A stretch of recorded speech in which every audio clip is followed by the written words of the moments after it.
وسهلا بكم حبوباتي. اليوم حبيت نقدم لكم طريقة البسكويت البايس كريم أو ما يعرف البسكويت التركي بمكونات سهلة وبسيطة واقتصادية وموجودة في كل بيت. وهو طبعا ينفع للحلويات وينفع يعني المناسبات وحلويات العيد. وقبل ما نبدأ نحب ندعوكم الاشتراك في قناتي وتفعيل زر الجرس وضغط لايك حتى يصلكم كل شيء جديد. نبدأ مع بعض في طريقة التحضير. المقادير اللي هو كوب إلا ربع من الزبدة، أو الزبدة تكون يعني من البراد من الثلاجة. نص كاسة من السكر الناعم، تلت كاسة من زيت الطبخ العادي، بيضة اللي هي ملعقة كبيرة من النشا، ملعقة صغيرة من خميرة الحلويات البيكنج باودر، ملعقة كبيرة من الكاكاو الخام، ظرفين من الفانيليا باش يعطوا نكهة حلوة، رشة ملح. والدقيق حنكيلو دقيق اللي هو كاستين ونص، حنصبوا الكاستين ونص الكاسة في الأخير على حسب نوع الدقيق، مرات تاخد معنا كاستين ونص مرات أقل. توا في صحن كبير واسع يعني حنصبوا فيه اللي هي نص الكاسة من السكر الناعم، حنحط عليها الزبدة زي ما قلت لكم عادي من البراد تكون ماسكة شوية، ما نبوهاش احنا سايحة، نبوها هيك بهذا الشكل.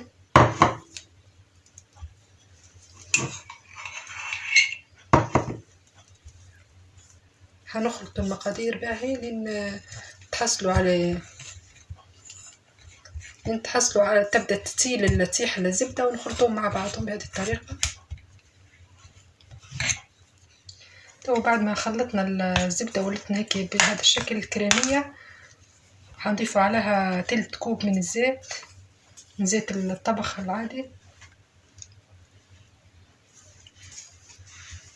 حنضيف عليها بيضة،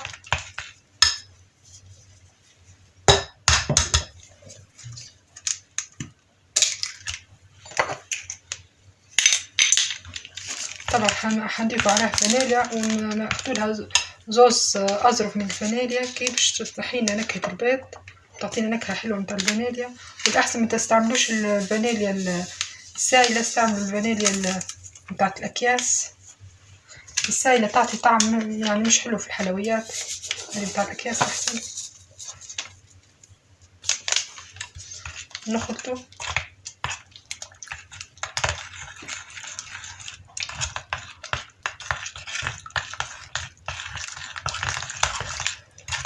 بعدين ناخدو الدقيق، يعني مكيلة كاستين ونص، حنصب منهم ما يقارب كاسة،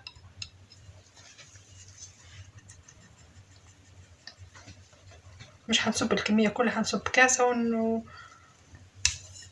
ونخلط. حنصب على الكاسة هذه حنصب عليها اللي هي ملعقة صغيرة من البيكنج باودر وملعقة كبيرة من النشا يعطي الطراوة. حناخد عليهم رشة ملح، ضرورية رشة الملح هذه.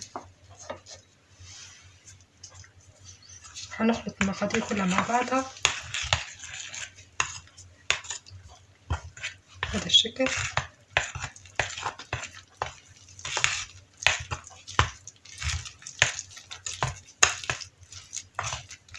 ما خلطناها بهذا الشكل مازال تحتاج لدقيق تاني، صبيت لها ما يقارب كاسة إلا ربع. حنزيد نضيف الدقيق تاني، مش حنضيفها كلها دفعة واحدة، حنضيف ما يقارب كاسة، حنخلي ما يقارب نص كاسة يعني هيك بالعين كي هذا خليت ما يقارب نص كاسة. نخلط هذا الشكل. أهم شيء الكاسة الأخيرة يعني تضيفوها بحذر، لأن مرات تجمد منكم يعني تيبس منكم، فلازم ضروري نضيفوها واحدة واحدة. ولما خلطوا ما خلطوش هذا المضرب اليدوي، يعني لأن كله يتراكم فيه يخش فيه الداخل، فأنا حبيت نخلط بالملعقة هذه. مازال هذا حتى هو مازال تبي تاني دقيق.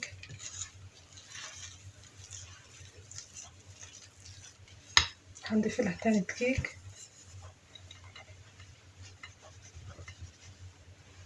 وهذا اللي فضل منه يعني ما يقارب أقل من ربع كاسة. هنخلط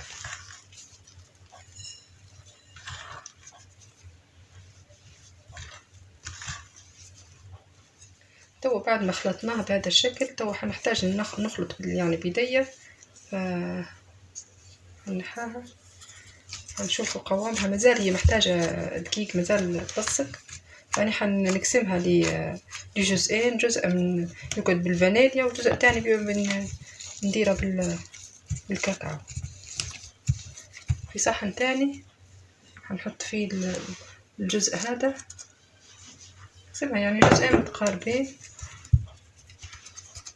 هذا الشكل. مازال هذه تبي شوية دقيق، والتانية حنضيف عليها كاكاو.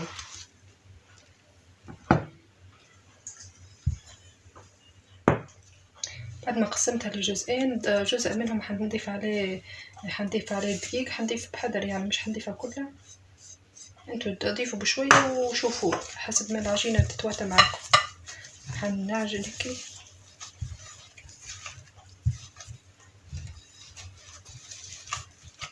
حتى وين تحسها خلاص متلمة مع بعضها ويعني قوامها كويس.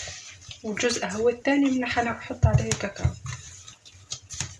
أنا ما أعتقد يعني حسيتها كويسة توا، نشوفوا منها تتلم معانا هيك زي توا هيك. يعني هذا القوام اللي نبوه هيك بهذا الشكل هيك. هذه كويسة.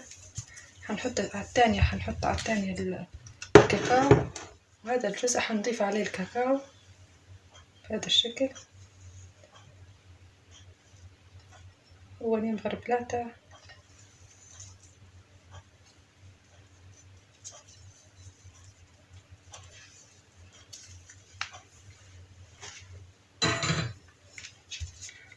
غربلاتة تقريبا الأولى غير عودت عليه، نغربله شوية هيك.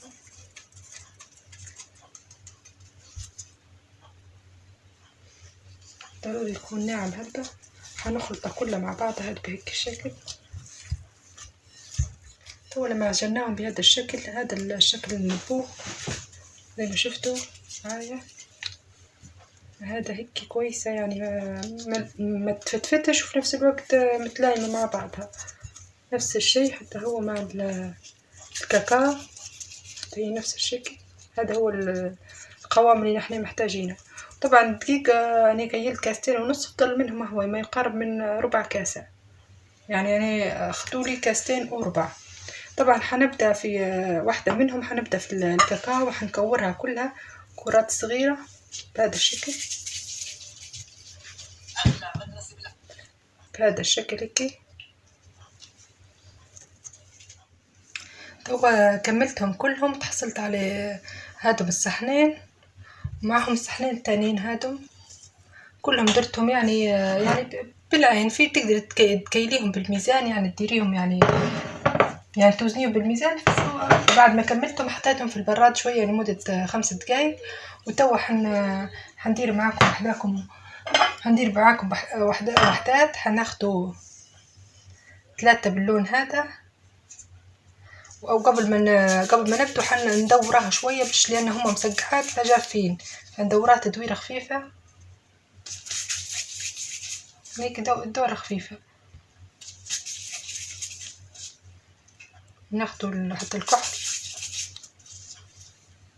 نحطها هيك بهذا الشكل. هنجمعها هيك 3 هيك و3 هيك، حنقربوهم لبعض هيك، نضموهم لبعض بهذا الشكل هيك. بعدين ناخدها على يديا بهذا الشكل، بعدين ناخدها نضربها برمة خفيفة بهذا الشكل. تحصلوا على هذا الشكل. هندير معاكم وحدات تانيين هناخدها هيك نبرماها. نحطو لازم نبرماها، لو ما برمناهاش شوية حتى ممكن تتشقق منا، فضروري نبرماها برمة خفيفة هذيك. كل حاجة شوية شوية بهذه الطريقة، واحدة بواحدة بهذا الشكل. نحطوهم نجمعوهم على بعض ونضموهم هيك ان شاء الله تكون الصورة واضحة هيك. نضموهم هيك على بعض، بعدين ناخدوهم هيك توم على كف اليد يعني ها، ونبططها شوية من هنا تطلع معنا بالشكل هذا. ندير معكم آخر واحدة كي خفيفة سهلة وسريعة وحتى طعمها ولا أحسن من هيك. هي معروف عليها هذه البسكوت، هذا البسكوت الحلوى التركية أتراك هي معروفين بها، هذه بنديرو فيها.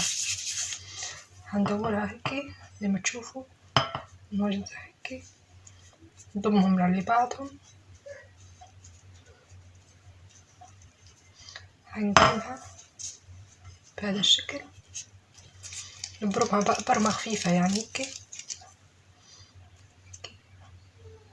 بهذا الشكل. هنكملهم كلهم ان شاء الله نرجع لكم.